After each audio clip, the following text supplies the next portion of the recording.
This video is going to cover some pretty important topics. Now, one thing you can ask people about, am I the same on the internet as I am in real life? No, not really. I get on the internet in the hopes that something will break and get people to actually take a look. In real life, I'm still me. I'm still the Sean that these people knew in person.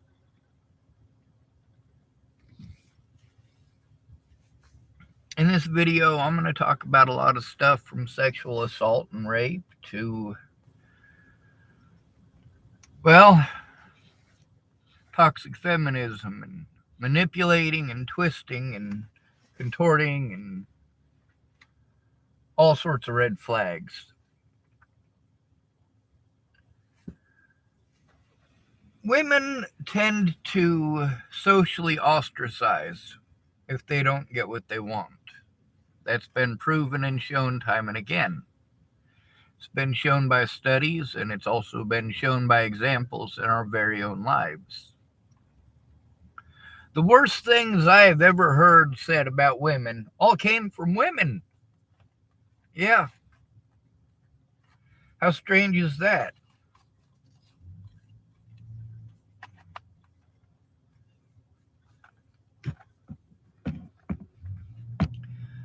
Now, there's a sexist guy who made a lot of really good points, but in the end, he was still sexist. There's a lot of stuff that is women's fault. But this guy wants to blame women for everything, which is what I see women doing to men, especially broke men. Looks are pretty fucking important too.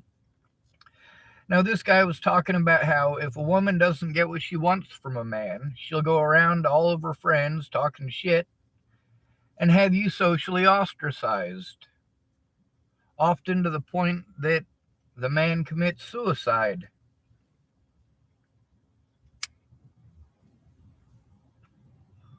With Natalie Bollinger and all her bullshit and all of the abuse I was taking for things that I did not do, I felt it was only right and fair to point the finger in the right direction towards the men who actually did those things, men like Tim Beeson and Ted Bollinger, who actually did those things to Natalie.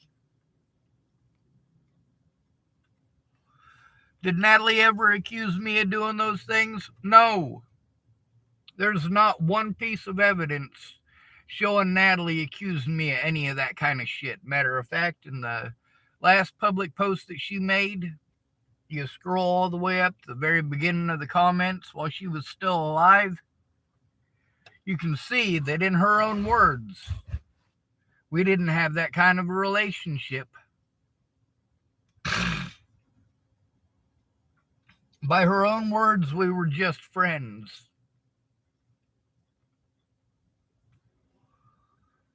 However, my evidence shows that she wanted more than that, and I didn't.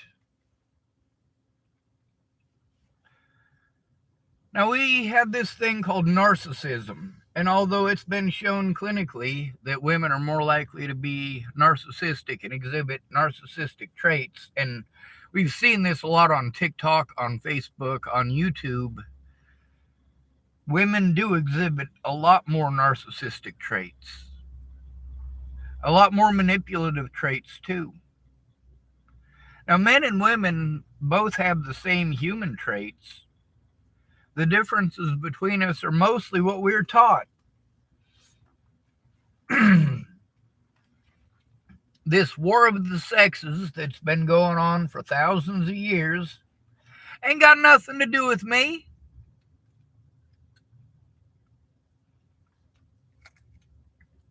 I was never a caveman. I've never hunted woolly mammoth.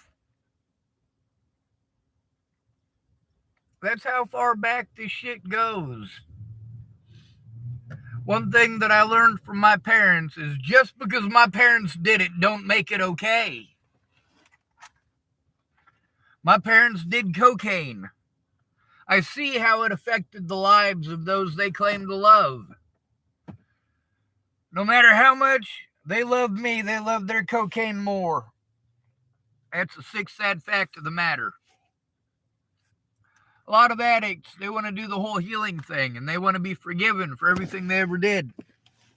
Well, try doing something about the things that you can. Show me that you actually give a shit, instead of acting like an addict and expecting me to forgive you every single time you do the same thing.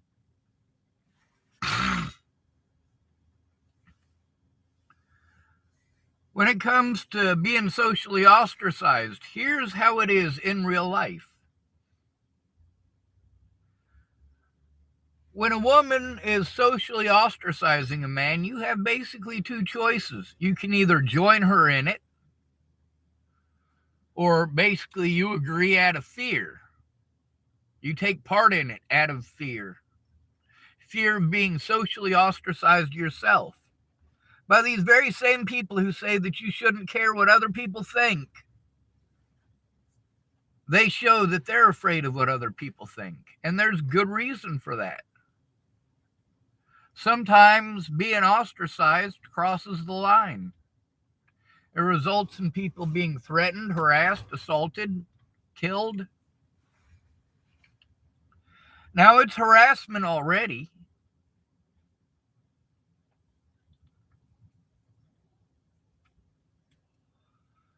For most people, by the time a woman does not get her way,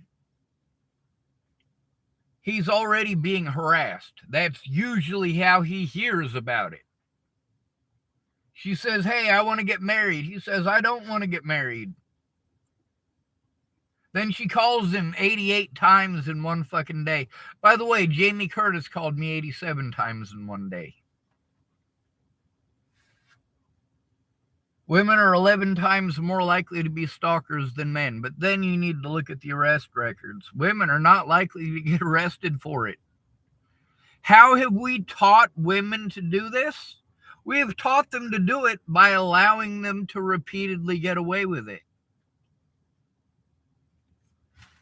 When women do these things, they tend to do them as a group.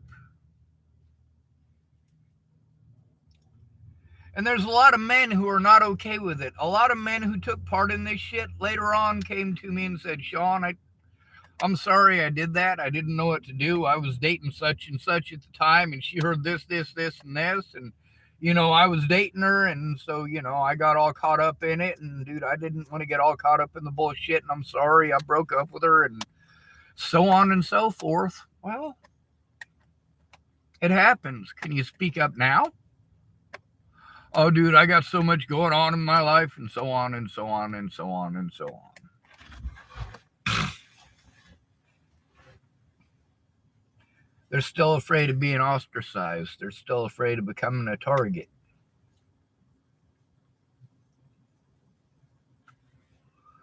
And we get to hear all these one-way expectations. Like, some of the women on my Facebook, for example, and you can see these women all over TikTok and all over YouTube, and, they're all over the place, where they will complain that their man is cheating on them with absolutely no proof whatsoever. There's a 15-minute block of his day that you don't know nothing about, and even though he told you what happened, you're still going to accuse him of cheating on you in that 15 minutes. And then you get on your Facebook and you brag about cheating on him. How's that work?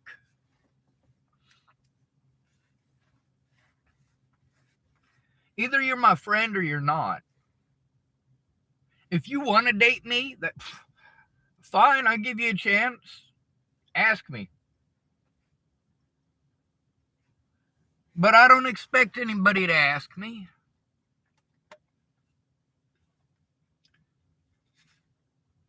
I was told not to ask somebody out unless you're willing to have sex with them. And I really don't want to have sex with anybody. So keep in mind that if you ask me out, you're still going to have to find sex elsewhere if that's what you're after.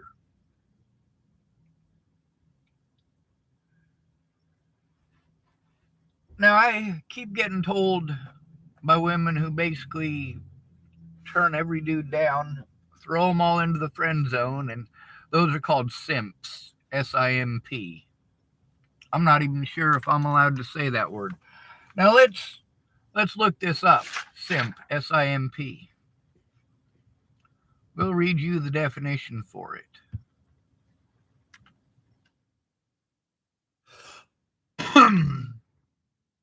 Urban Dictionary's top definition of a simp is someone who does way too much for a person they like. Other definitions on the crowdsourced online dictionary include a man who puts the hoes before the bros and a guy that is overly desperate for women, especially if she is a bad person or has expressed her. You get where we're going with this, right? Now, of course, somebody who's autistic, we generally do way too much for people we like. But that's also because we're used to people giving us reasons not to like them. When there's somebody who's good to us, genuinely good to us, it's important. Let's read this one over on the side. Simp is an internet slang term describing someone who shows excessive sympathy and attention toward another person, typically someone who does not reciprocate the same feelings in order to win their affection. This is usually done in pursuit of a sexual relationship. So then we get this red flag bullshit where we've got this stuff that women are posting up about what red flags are. And I'm reading most of these red flags and I'm going, holy shit, being a good man is 9/10 of that list. Basically, if you're a good man, it's a red flag. If you're a good man, you must be a simp. Now, here's the thing about being treated that way by both men and women is that it's usually unattractive men. The ones who, well, you get all dressed up because you want to get looked at, you want to attract a mate, and if it's the kind of guy that you're looking for, he is good looking, or you hope he's the kind of guy you're looking for because he's good looking. When he looks at you, you look at him back and you smile. He'll flirt with you shamelessly, and you reciprocate because he's good looking. But if there's a guy who's not good looking, you treat him like he's the plague. You treat him like he is a horrible person for finding you attractive when you've dolled yourself up to look attractive and you've gone out into public all dolled up to look attractive. Men do the same thing. I'm not saying that women are horrible people for getting dressed up to be looked at, but I'm sick and tired of women who, in specific, are man haters, pretending that because a man says that you dressed up to be looked at, you did dress up to be looked at. You did dress up like that and go out into public and flirt with the men that you thought were good looking. So, I mean, that's not a bad thing. That's not me saying that you're a bad person for doing that. Just like I'm not saying that those guys who put on their nice duds and put on their cologne, I'm not saying that they're doing bad stuff by doing that.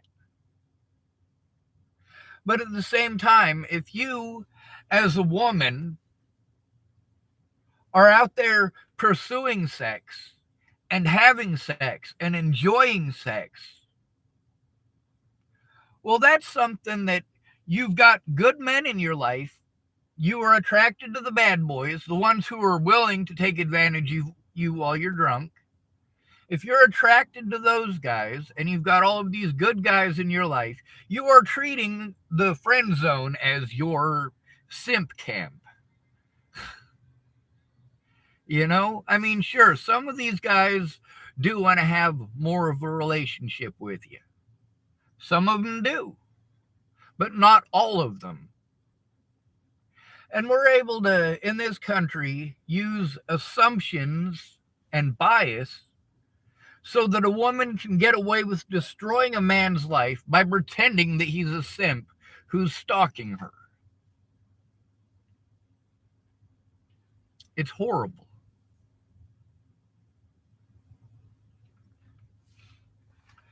Now, obviously, with me not wanting to have a sexual relationship. There's a good reason for that. When I was growing up, I grew up with the damaged goods. The kids who were molested by their parents or their grandparents or their siblings or their aunts or uncles.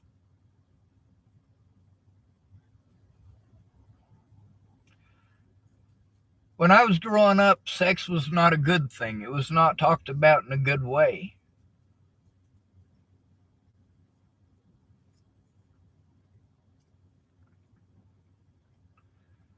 But I'm going to tell you something. If it's something that you enjoy, and you're going to treat somebody who doesn't have sex at all like they're a horrible person who is only out to try to have sex with you because you didn't get what you wanted, because you didn't want to have consequences for your actions, because you didn't want to be held accountable for what you did. And what I'm asking for is for people to be held accountable for what they've done, instead of being able to get away with it time and again by calling someone mentally ill, or by playing on your looks or on your gender.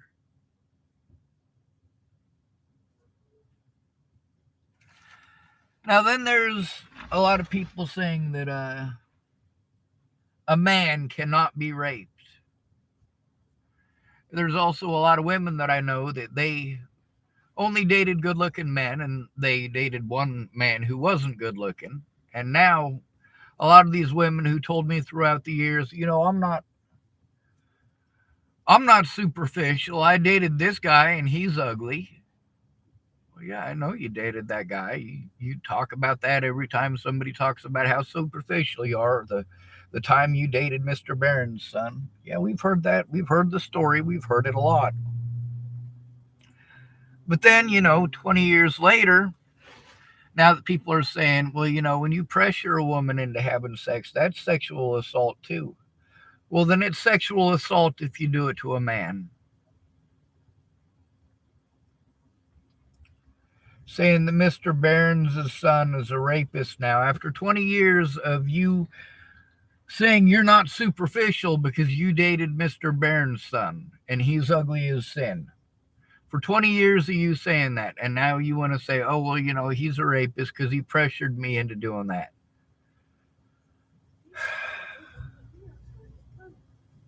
You use the man as your moral high point, and now you're using him as a moral low point. Was he a simp?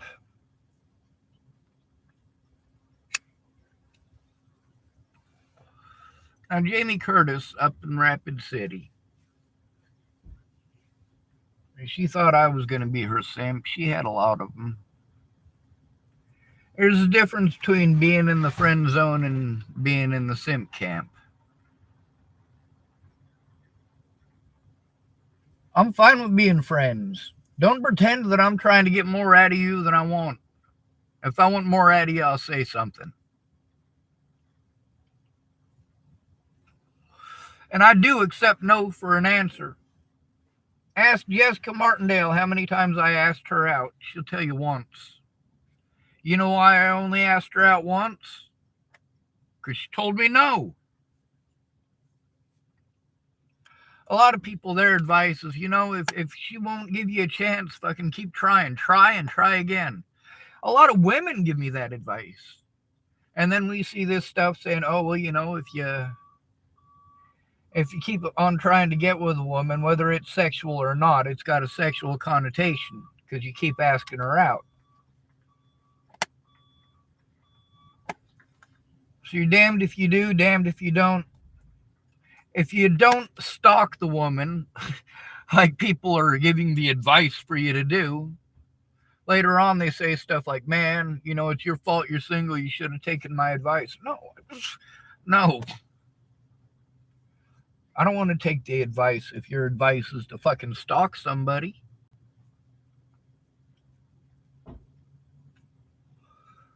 A lot of the advice that I got for calling these government folks, people are like, just keep calling, just keep calling, just keep calling. Dude, if you call them and you're real nice about it and fucking they're assholes to you and keep hanging up on you, fucking be an asshole back.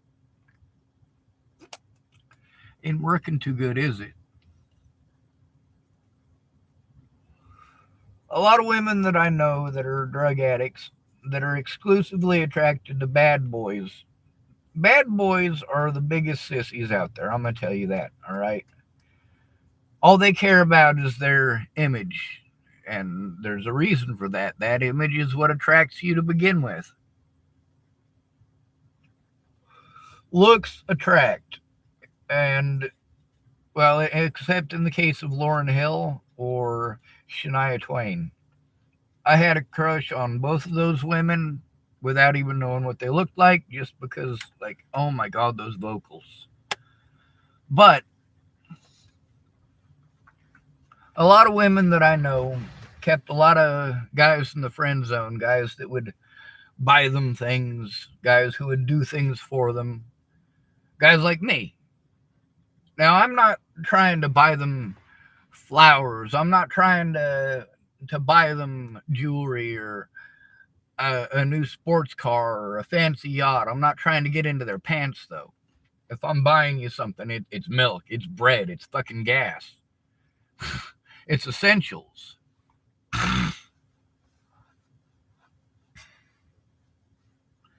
Now, there's the fact that a lot of the women that I know that have that friend zone, you know, the actual friend zone is full of decent guys.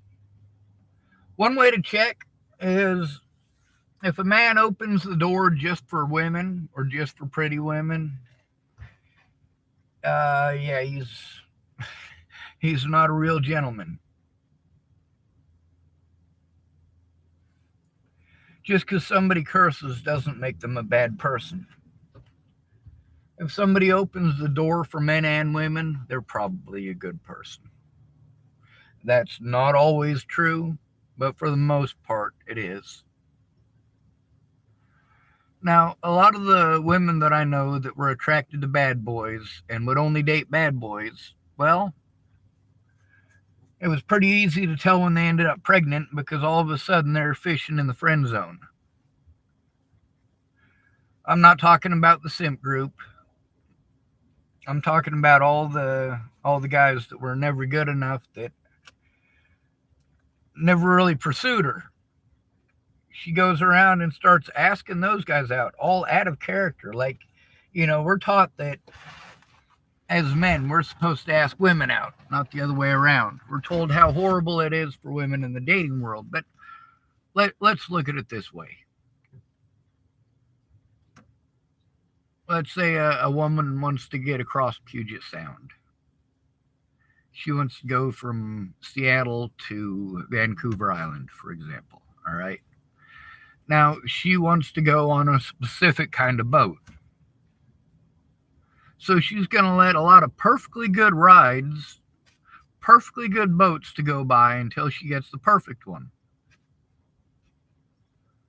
Well, there ain't no perfect boat.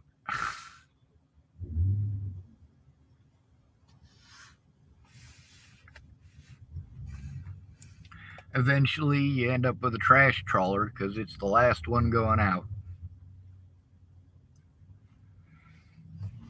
Women ultimately get the choice in who they say yes and who they say no to. Most of the decent guys have been told no so many times, they're not even interested in asking.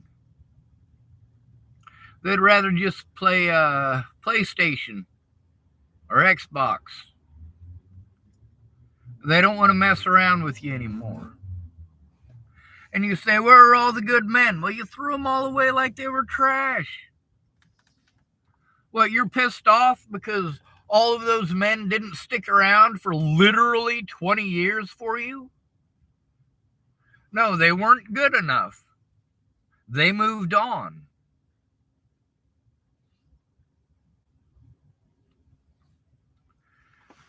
Now, I get to hear women say one thing and do another. And I'm not talking about all women. See, most of this stuff that I've been talking about through this video is not exclusive to men or women.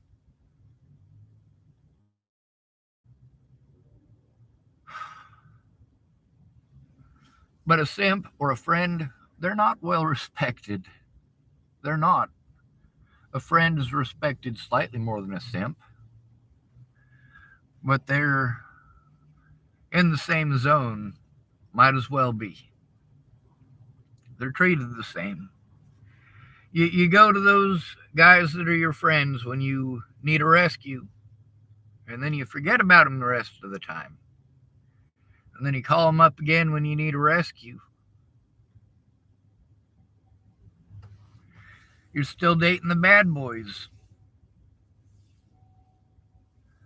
A lot of guys that I know ended up raising kids till they were 18, only to find out they weren't even their kids. Like, holy shit, how fucked up is that?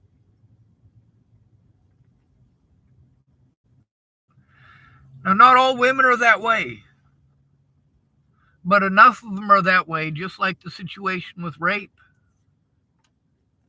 Enough women out there use that as a tool that it's hard for people who are actual victims of rape to be heard.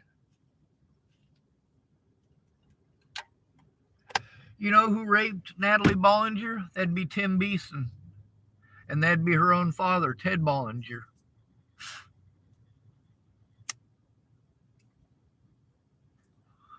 You know who got her started on those fucking drugs? That was her dad.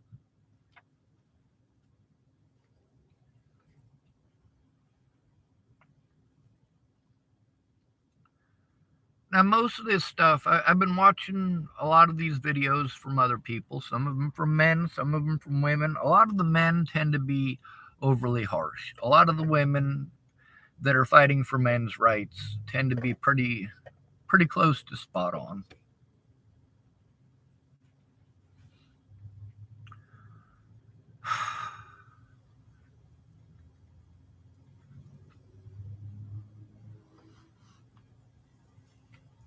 Now, when it comes to pressuring a man,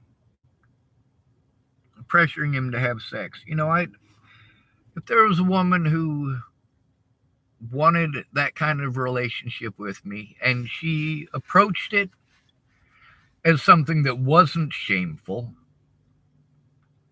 it might be different. But for me, sex is just something that's traumatic. It's something I don't want to have any part of. I don't want a woman to feel like she's pressured to have sex with me, like she owes it to me to have sex with me. But at the same time, I see a lot of women do a lot of really psycho shit because they expected sex out of a man who didn't put out. Enough to destroy his entire life. Enough to get him run out of his own hometown.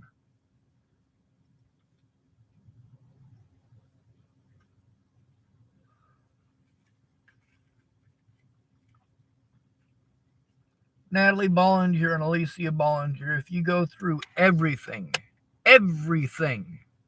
you will notice something. Not once, ever, did either one of them accuse me of raping or molesting them. Not once, ever. But then you look at the messages between myself and Tim Beeson is trying to accuse me of being a meth dealer and a meth fucking junkie and a fucking child molester and all sorts of other fucking creepy shit. This dude actually did rape Natalie. She dated the son of a bitch.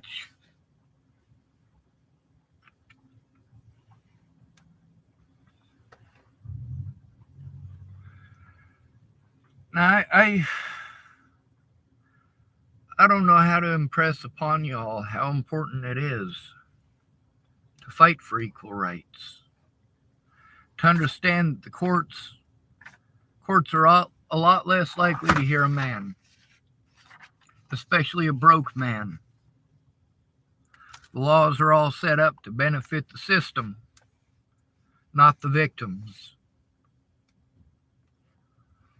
A lot of times in criminal courts, they'll charge you money. Whether you plead guilty or not, they'll fine you for breaking the law. But that money doesn't go to your fucking victim. It goes to the courts. Now, in a lot of situations, you can get away with committing a lot of really fucked up crimes by getting a pretty white girl involved. Like the situation with Leslie Snell committing felonies to help Scott DeCosta get away with the felonies that he committed. Meanwhile, he only committed those felonies to try to help his fellow officers, his deputies that he hired who had broken the law. He was just trying to commit felonies so they didn't get in trouble.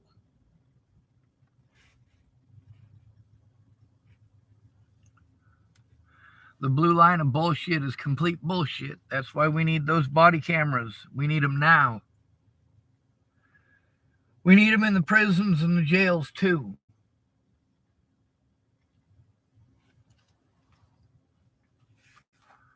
Because they're manned by the assholes who couldn't be real cops. They weren't allowed to be real cops.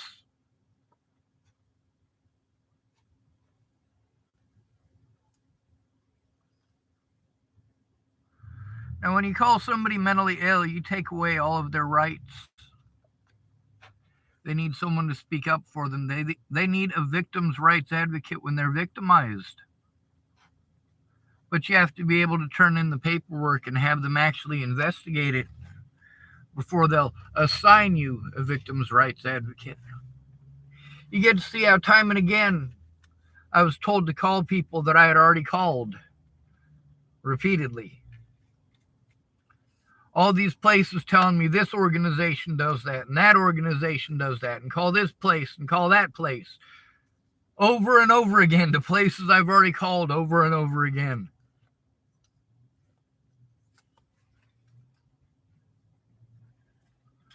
I need you to take a look at it, and I need you to speak up. If you got involved, you got involved. Saying after the fact that you don't want to get involved doesn't change the fact that you were already involved. You were already involved.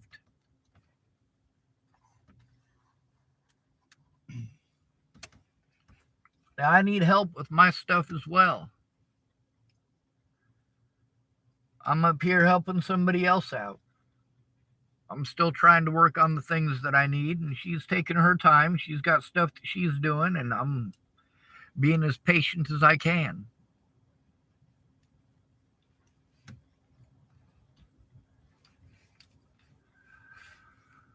I don't ever have enough to live on, ever. I mean, I get like $800 a month to try to live on. I got to live in my vehicle. When the cops get your number, they'll harass you till you leave, or they'll arrest you. They'll make up an excuse. People don't like to see poverty. Now, where I'm at here in Oregon, I'm actually pretty spoiled. I'm at a Starbucks, and a lady the other day was talking with me, and she gave me $90. That does help out a lot. Today, some lady gave me $10. All I was doing was walking into the Starbucks, and as I was walking in, she put $10 in my hand, two $5 bills she shoved into my hand. I said, "What's that for?" She said, "That's for you," and walked off.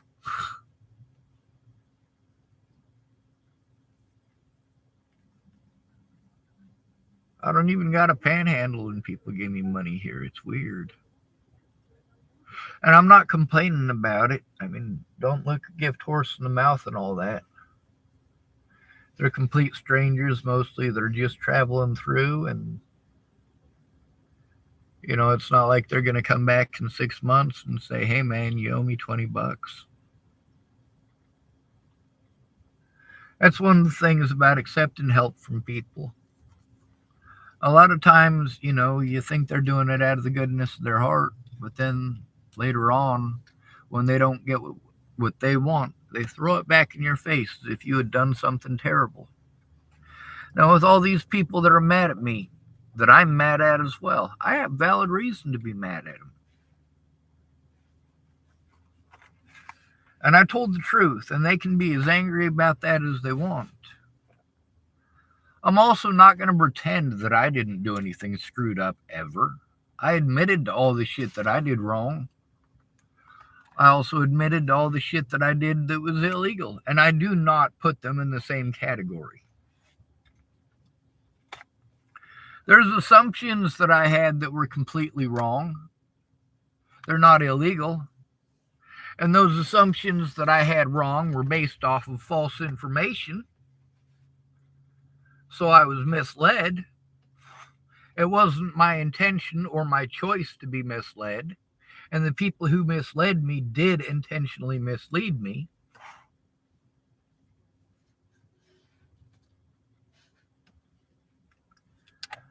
When it comes to the legal stuff, the cops didn't give a shit about what's legal. They broke the law all sorts.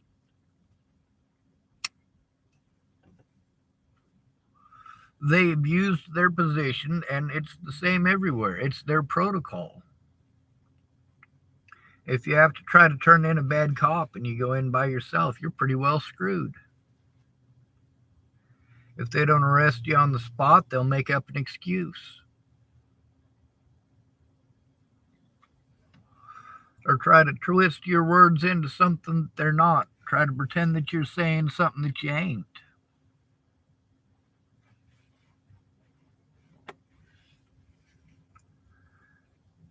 Cops are taught this. They get a 6-week course. That's what they're taught in that 6-week course. Oh, yeah, and how to hurt you and how to shoot you. They spend a lot of time on the range. About 3 weeks out of that 6 weeks is spent on the range. But the way that we teach cops to twist and manipulate, it's not just that 6 weeks. It's also once they join a police force. The old veterans will teach them how to get away with those crimes. Oh, well, you assume that he's guilty and you want it to stick? Well, here's what you do.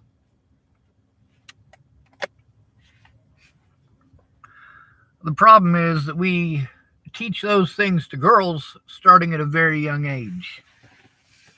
How to lie, cheat, manipulate.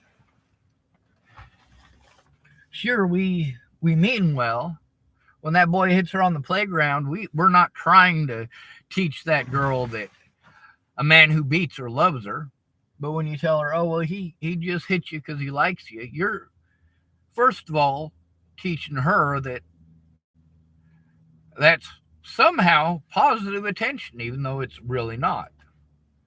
You're also letting him get away with it, which makes him think that it's even more okay than he already did. It must be okay. He didn't get in any trouble for it.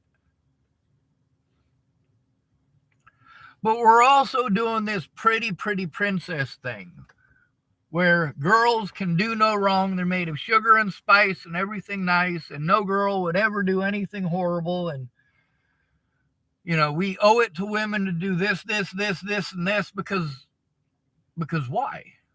Because their grandparents were treated in a horrible fashion? I'm not sure if you noticed, just like I'm not sure if BLM noticed,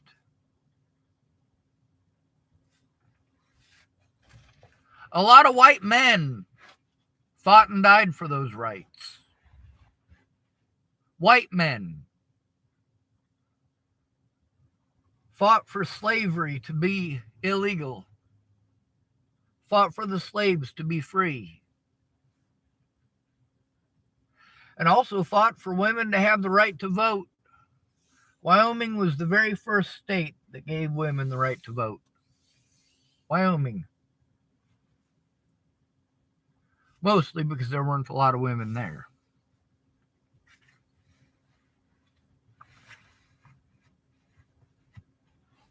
I suppose this video is pretty long and I should probably end it. I'm thankful for the help financially that I've received. and I pay people back when I'm able or when they'll let me. Sometimes people send me money and they tell me I can pay them back, and then they don't contact me for 6 months, don't give me any way to pay them back. And then after 6 months, they're like, oh, well, I'm on the road. Don't worry about it. Don't worry about it. All right.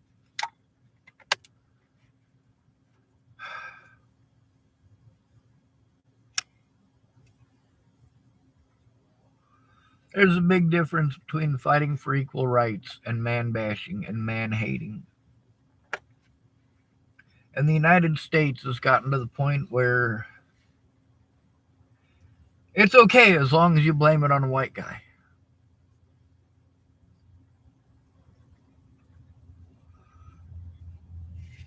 Even if a black man is guilty, you have to worry about him trying to play the race card. You don't even have to do anything racist for them to do that. And not all black people do that. Some black people who are arrested by the cops are actually guilty of the crime that they committed.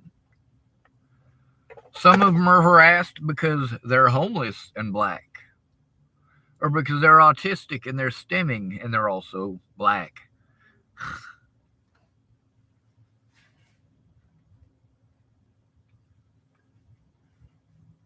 In Boulder, Colorado, being black in and of itself is not going to get you victimized by the police. For the most part, the police go out of their way to look the other way to black people committing crimes in Boulder, because Boulder wants to maintain a liberal image. A college student who plays for CU, if he gets shoplifting, he's going to sue the college and he's going to sue the police department and the city and Boulder, because it must be a hate crime. It's a racially motivated crime because he's black.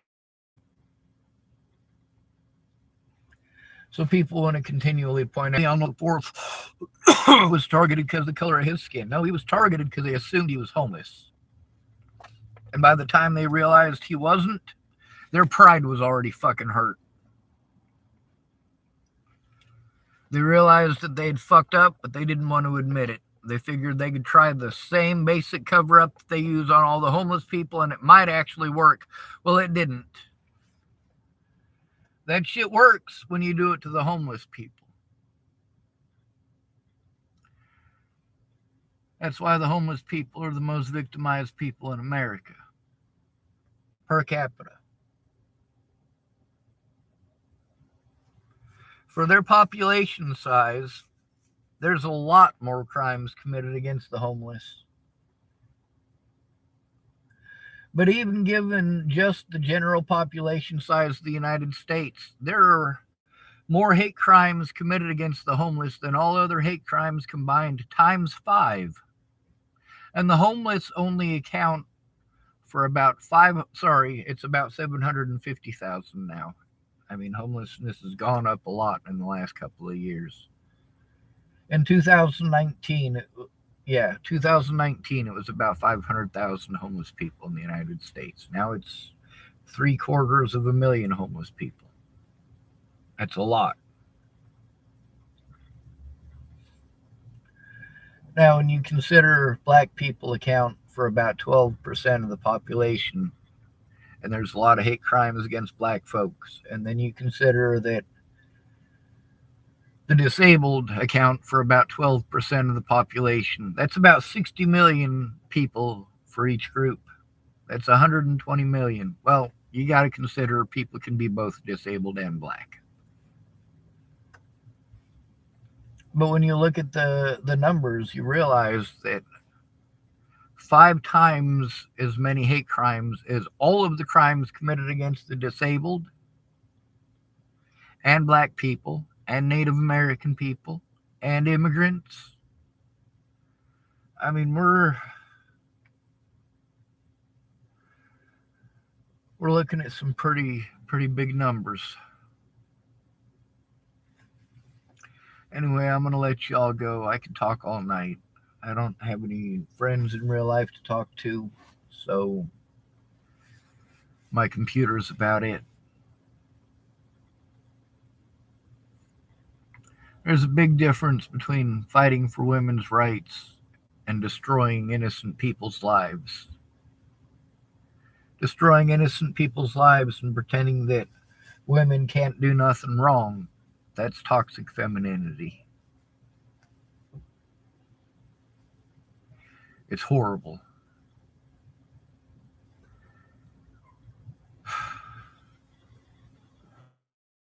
The law is no measure of right and wrong at all. It's a measure of how many rights you can actually pay for.